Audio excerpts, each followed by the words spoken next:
Quando o Senhor Deus decidiu enviar o seu único filho, de uma forma inusitada, até então impensável, na época dos profetas, eles que anunciaram a chegada do Messias, talvez não imaginavam que essa chegada, que essa vinda fosse tão surpreendente. O Verbo se faria carne. Deus assumiria a natureza humana. Essa decisão comporta também a possibilidade. Deus se enquadra, se encaixa a tudo aquilo que é próprio do homem no que toca ao conhecimento, no que toca à certeza, no que toca às convicções. O homem, um ser situado, um ser limitado, um ser com a sua capacidade de entender e de querer, condicionada, inserida, contextualizada no tempo e no espaço. E em grande parte o nosso conhecimento depende dos outros, depende das informações, depende da experiência, depende daquilo que chega aos nossos ouvidos, daquilo que chega aos nossos sentidos. E todos os nossos sentidos, eles são limitados. Eles não podem alcançar muito, a nossa visão não pode alcançar muito, a nossa audição não pode escutar tudo na face da terra. Os nossos sentidos, eles são muito limitados, diferentemente de outros animais que têm, por exemplo, o morcego tem uma audição muito aguçada, certos animais, certos felinos têm uma visão que alcança muito longe, certas aves enxergam a 5, 10, 15, 20 quilômetros com uma perfeição tremenda, pensemos a coruja. Então, o que é que nosso Senhor Jesus Cristo assume também quando se faz carne? Assume toda a contextualidade humana e se utiliza dela para que nós, das gerações futuras, para que outras pessoas de sua época que não podiam conviver com ele, pudessem conhecer também tudo aquilo que ele haveria de dizer e de fazer. E aí entra o que é próprio da natureza humana, as pessoas próximas a ele. Deus se utiliza, Deus se serve de pessoas que fazem parte da nossa vida para que verdades nos sejam ditas, realidades nos sejam transmitidas. Reparem só como Jesus, no início de sua vida pública, age, e isso é simplesmente belíssimo. Andando pelo mar da Galileia, ele enxerga dois irmãos, Simão e André, o santo de hoje. Estavam lançando a rede ao mar. Eram pescadores. O convite de Jesus é fulminante: segui-me e eu farei de vós pescadores de homens. Ele, todo-poderoso, poderia sozinho realizar a obra. Ele tem consciência, seu som ressoa e se espalha em toda a terra. Ele é Deus. E pode levar essa notícia a todas as pessoas, sozinho, sem a ajuda de ninguém, mas quis contar com eles. E aí entram esses 12, não apenas eles.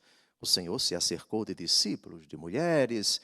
Muitas pessoas viram, ouviram, contemplaram as maravilhas de nosso Senhor durante sua vida pública.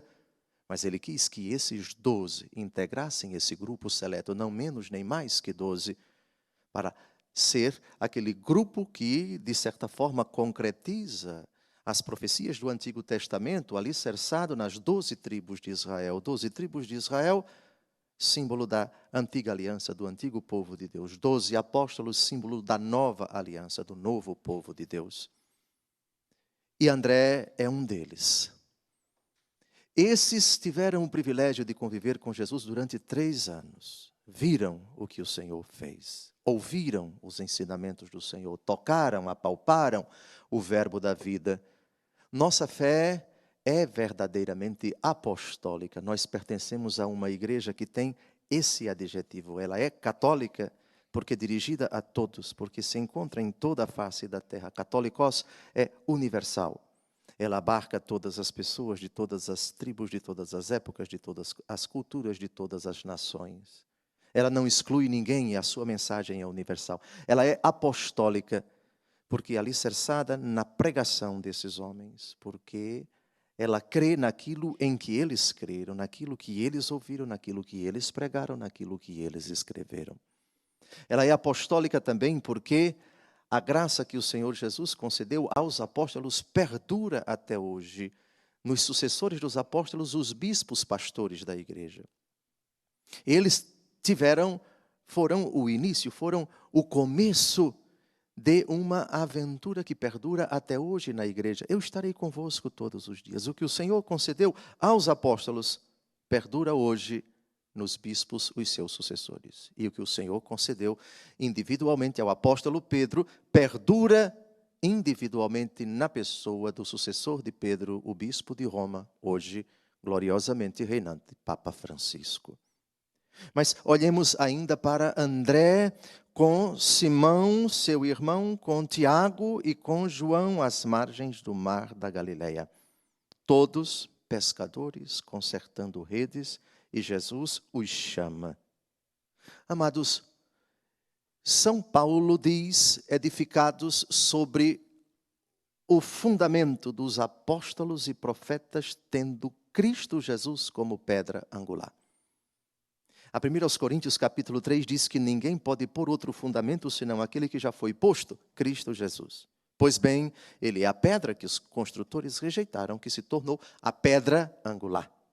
Vejam, Jesus é pedra angular, mas os apóstolos também são fundamento. Pedro é fundamento num sentido único, tu és Pedro, e sobre esta pedra edificarei a minha igreja, e as potências do inferno não prevalecerão contra ela. Pedro é o fundamento, fundante em termos de fé, porque foi o primeiro a professar aquilo que é o núcleo, que é a essência, que é a realidade mais importante da pessoa de Jesus. Nem Nossa Senhora disse na Bíblia o que São Pedro disse, por isso ele foi o primeiro, por isso ele foi a rocha. É a fé de Pedro que é a rocha da igreja. Pedro é rocha precisamente porque ele disse, e também pelo que ele recebeu de Jesus. Mas primeiro ele disse, bem-aventurado és tu, Simão, porque não foi a carne nem o sangue que te revelaram isso, mas o meu Pai que está nos céus. Por isso, 30 de novembro tem uma relação profunda com 29 de junho. São Pedro e São Paulo, e agora Santo André. Santo André, irmão de São Simão Pedro, de São Pedro. Por quê? Porque São Pedro foi o primeiro a dizer, tu és o Cristo, o Filho do Deus vivo. Bem-aventurado és tu, Simão, porque não foi a carne nem o sangue que te revelaram isto. Os demais professam a fé em Jesus, na linha do que disse o apóstolo Pedro, depois de São Pedro, mas também com São Pedro. A fé da igreja é primeiramente professada, não pela Virgem Maria, mas por São Pedro. Se ela foi a primeira que creu, bem-aventurada és tu que creste, disse Santa Isabel. Pedro foi o primeiro que testemunhou publicamente, oralmente, a fé de Maria, a fé da igreja. Reparem a primeira leitura que nós acabamos de ouvir. A fé vem da pregação, e a pregação se faz pela palavra de Cristo. Nós cremos no que eles creram. Por isso esses homens são tão importantes para nós. E de uma certa forma o lugar desses 12 é único na igreja. O grupo apostólico número 12 evoca exatamente a totalidade, a completeza, a plenitude de todos os elementos que Cristo Jesus quis que a sua santa igreja tivesse.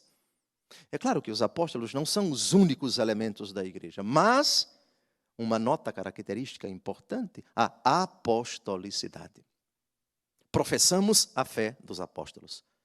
Pertencemos a uma igreja que está alicerçada sobre o fundamento dos apóstolos, tendo Cristo por pedra angular. É São Paulo quem diz na carta aos Gálatas e também na carta aos Efésios, capítulo 2.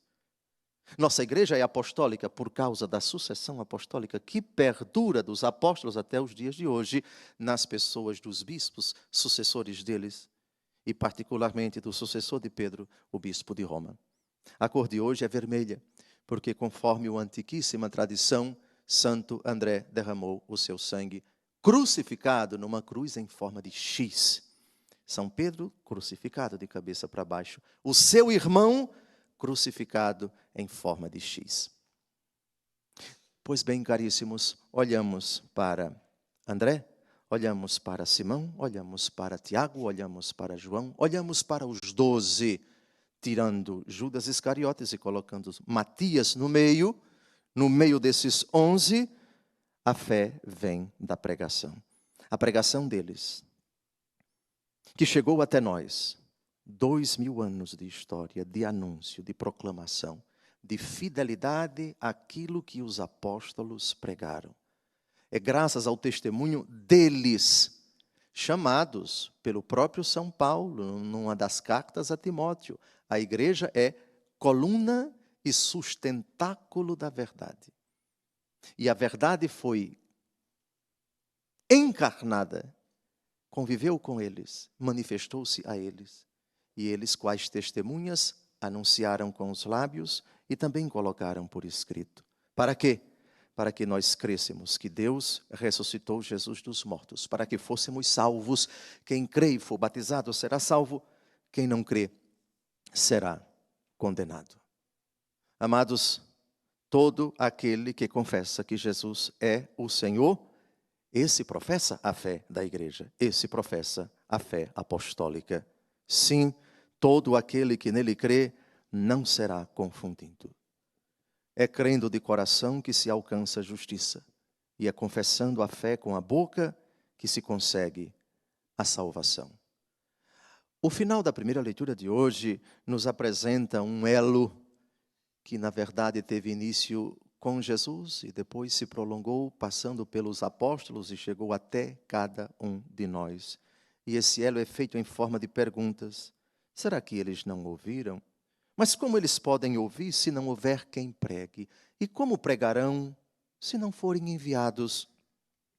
Olhemos então para André, para todos os apóstolos, olhemos para Jesus de novo às margens do mar da Galileia e humildemente peçamos a Ele: Senhor, a missão dos apóstolos não acabou, é a missão da igreja. Ide pelo mundo inteiro, pregai o evangelho a toda criatura. Nós nos espelhamos neles, pobres pescadores, homens simples, todos limitados, fracos, pecadores, até que escandalizaram nosso Senhor Jesus Cristo, cada um com seu defeito, com sua limitação, com suas fraquezas, com sua debilidade. Mas o Senhor quis contar com eles. O Senhor os chamou.